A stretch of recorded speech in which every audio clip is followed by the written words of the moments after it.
जयपुर से भरतपुर तक हर तरफ राजस्थान में हनुमान बेनीवाल का नाम गूंज रहा है। वजह है जिस तरह वो लगातार एक के बाद एक मुद्दों पर मुखर हो रहे हैं और अपनी मुखर आवाज के साथ साथ प्रदेश की सियासत में एक के बाद एक नई चीज हनुमान बेनीवाल लेकर आ रहे हैं। अब वो कह रहे हैं कि मैं दुल्हन नहीं बनूंगा, दूल्हा बनूंगा। अब दूल्हा दुल्हन की बात आखिर वो क्यों कह रहे हैं, यह सवाल है। लेकिन जिस तरीके से भरतपुर में जो जाट महापंचायत हुई और उस महापंचायत में हनुमान बेनीवाल ने संबोधित किया और अपनी बातें कही, उसमें कई मैसेज उन्होंने दिए हैं। आज के सवाल क्या है, हनुमान बेनीवाल बनेंगे दूल्हा, इस बयान के आखिर मायने क्या। वो कह रहे हैं कि भाई मैं बाराती बनूंगा या तो दूल्हा, दुल्हन नहीं बनूंगा। दुल्हन बनने से बिल्कुल इनकार कर रहे हैं। अब दूल्हा दुल्हन का मतलब क्या है, यह वीडियो में आपको आगे समझाएंगे। दूसरा सवाल, डेप्यूटी सीएम पद पर क्यों हमलावर हैं हनुमान बेनीवाल। हनुमान बेनीवाल कह रहे हैं कि भाई संविधान में कोई डिप्टी सीएम का पद नहीं होता है, तो मंत्री होते हैं या तो मुख्यमंत्री होते हैं। आखिर ये कह करके वो किस पर निशाना साध रहे हैं। तीसरा सवाल यह है कि दिल्ली कूच से पहले क्या है हनुमान बेनीवाल का प्लान। हनुमान बेनीवाल जिस तरीके से मुखर हैं, जैसा मैंने पहले बताया कि हर एक मुद्दे पर वो सरकार को घेरने की तैयारी कर रहे हैं, तो आखिर उनका प्लान क्या है। हर एक मुद्दे के तार छेड़ते हुए वो किस राह पर चल पड़े हैं। चौथा सवाल, डोटासरा को चेतावनी, किरोड़ी क्यों है परेशान। दरअसल मंत्री किरोड़ीलाल मीणा ने गोविंद डोटासरा को सीधी खुली चेतावनी दी है। चेतावनी आरोप प्रत्यारोप के बीच दी है और क्यों दी है यह भी आगे इस वीडियो में आपको दिखाएंगे। वीडियो में आगे बढ़े उससे पहले आपको बता दें, राजस्थान की राजनीति, उसके सटीक विश्लेषण और अंदर की खबरें दिखाने वाला स्पेशल शो इनसाइड स्टोरी के साथ मैं हूं भविष्य त्यागी। अब देखिए, राजस्थान की सियासत में बहुत कम ऐसे नेता हैं जो हारने के बावजूद ज्यादा आक्रामक हो जाते हैं। नागौर से सांसद और राष्ट्रीय लोकतांत्रिक पार्टी के संयोजक डॉक्टर हनुमान बेनीवाल आज राजस्थान में उसी कैटेगरी में आ गए हैं। खीवसर उपचुनाव में पार्टी की आखिरी विधानसभा सीट गंवाकर भले वो तकनीकी तौर पर विधानसभा में शून्य पर आ खड़े हुए, लेकिन उनकी राजनीतिक उपस्थिति जमीनी स्तर पर लगातार वो बढ़ा रहे हैं। न सिर्फ मुद्दों पर बल्कि अपने अंदाज, बयानों और मंचों पर इस्तेमाल की गई भाषा के जरिए वो एक अलग ही नैरेटिव गढ़ने में जुट गए हैं। और अब जब उन्होंने भरतपुर की हुकार सभा में ऐलान किया, मैं दूल्हा बनूंगा दुल्हन नहीं, तो यह सिर्फ एक लाइन नहीं है बल्कि एक नई सियासी पिच का ऐलान उन्होंने अपने इस बयान से कर दिया। डिप्टी सीएम जैसी शोभा वाली कुर्सी से इनकार और मुख्यमंत्री पद की खुली दावेदारी, यही है हनुमान बेनीवाल का नया मिजाज। जब कांग्रेस सोशल मीडिया पर सत्ता विरोधी ट्वीट्स या सोशल मीडिया पोस्ट कर रही होती है और बीजेपी अपनी आंतरिक टकराव में उलझी रहती है, तब सड़क पर सिर्फ एक चेहरा नजर आ रहा है, वो है हनुमान बेनीवाल। एसआई भर्ती घोटाले पर सबसे पहले दिल्ली एक तरीके से जिस तरीके से मोर्चा खोल दिया, लगभग 60-65 से ज्यादा दिन हो चुके धरना इस मामले पर लगातार चल रहा है।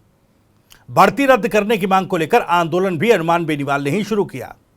अग्निवीर योजना को लेकर जिस तेवर में उन्होंने केंद्र सरकार पर निशाना साधा, वो शैली आज भी कोई भी मुख्यधारा की पार्टी राजस्थान में कम से कम उस तरीके से नहीं उठा रही है मौजूदा समय में।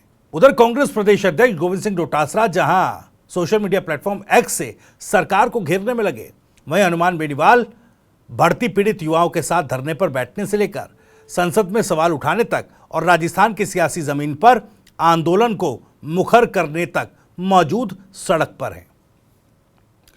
भरतपुर में हुई जाट महापंचायत की हुंकार सभा महज एक सामाजिक आंदोलन नहीं था। वहां बेनीवाल ने जाट समाज के बीच एक ऐसी साफ सियासी एक मैसेज रख दिया है कि अब आरक्षण सिर्फ ज्ञापनों से नहीं, दिल्ली की सड़कों पर जाकर इसके लिए लड़ा जाएगा।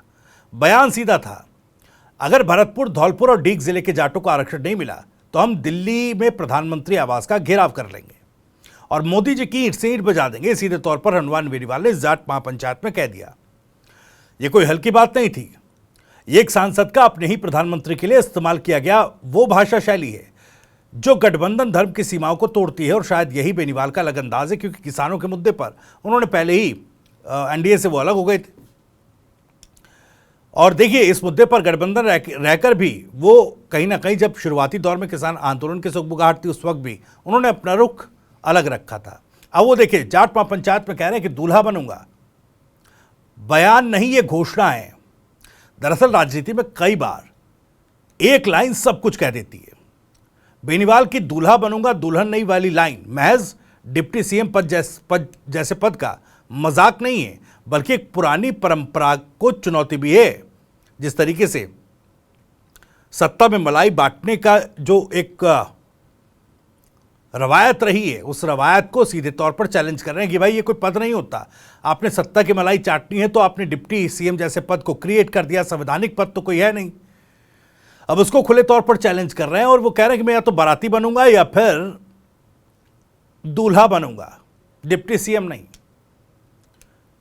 राजस्थान की राजनीति में अब तक छोटे दल सत्ता में आने के बाद डिप्टी सीएम या मंत्री पद तक ही संतोष कर लेते थे। हालांकि तीसरा मोर्चा या तीसरा दल कभी राजस्थान में उभरा नहीं। डिप्टी सीएम तो सीएम की दुल्हन है, मतलब साफ है। जो कहा है हनुमान बेनीवाल ने कि वो तो सीएम की मैडम है, वो या तो सीएम बनेंगे या किंग मेकर। उन्होंने किसी के अधीन रहना मंजूर नहीं, यह साफ संकेत दे दिया। वसुंधरा से लेकर मुख्यमंत्री भजनलाल तक सब निशाने पर हैं। वो कहते हैं मैं खुद को घर नहीं बैठाता, जिससे लड़ता हूं उसे घर बैठा देता हूं। ये लाइन उन्होंने वसुंधरा राजे के संदर्भ में दोहराई। वो याद दिलाते हैं कि 2003 में जब नागौर से उन्हें टिकट ऑफर किया गया तो उन्होंने इनकार कर दिया, क्योंकि उनके पिता की परंपरा से जुड़े मुंडवा से चुनाव लड़ना था। ये बात वो हर सभा में दोहराते हैं कि किसी की कृपा से नहीं, अपनी जमीनी ताकत से राजनीति में टिके हैं। मुख्यमंत्री भजनलाल शर्मा को भी उन्होंने कई मंचों से निशानों पर लिया, कभी लापता सीएम कहकर तो कभी आरएसएस से आए मैनेजमेंट कैंडिडेट कहकर। उनका कहना है कि मौजूदा सीएम की कोई जमीनी पकड़ नहीं है और राज्य को नौकरशाही चला रही है। अब देखिए, उधर जब किरोड़ी मीना कांग्रेस अध्यक्ष को घेर रहे हैं, इसका भी एक देखिए समझिए कि किस तरीके से कनेक्ट बैठता है कि जो मौजूदा सियासत हनुमान बेनीवाल की है वो ज़्यादा प्रभावी क्यों है। इस पूरी सियासी परिदृश्य में सबसे दिलचस्प मोड़ यह है कि राज्य के मंत्री किरोड़ीलाल मीणा ने कांग्रेस प्रदेश अध्यक्ष गोविंद सिंह डोटासरा को परिवार की नियुक्तियों को लेकर धमकी दे दी है। उन्होंने कहा है मैं डॉक्टर हूं, सर्जरी करना जानता हूं।